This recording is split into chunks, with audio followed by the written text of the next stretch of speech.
telcos on January 23 to chart out 2018 agenda. Sector regulator TRAI will hold a meeting with the officials of telecom firms on January 23 to discuss issues that would be taken up during the year. We will be meeting the industry on January 23 to discuss what will be the issues that we should deliberate in the current calendar year, TRAI Chairman R.S. Sharma told reporters on the sidelines of an open house discussion on inputs for the new telecom policy. A similar exercise had been undertaken in early 2017 as well, when the regulator met the industry to work out the agenda and important issues for the year.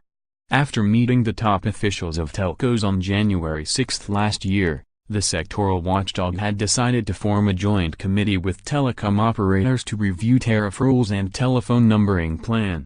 Other issues that were identified included review of internet-based calling services, structure of Universal Services Obligation Fund, crowdsourcing of data for measuring service quality, and next-generation networks.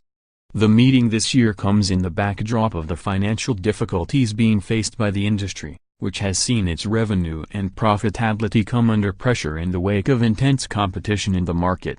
The entry of aggressive new operator, Reliance Jio, and its free voice and dirt-cheap data offerings has prompted incumbent telcos like Bharti Airtel, Vodafone and Idea Cellular to respond, thus hurting their overall financials and business metrics.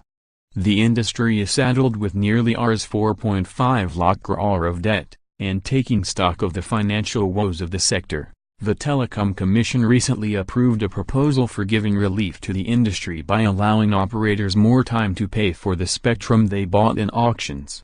The relief package for telecom operators will be placed before the Union Cabinet shortly. For all the latest technology news, download Indian Express app.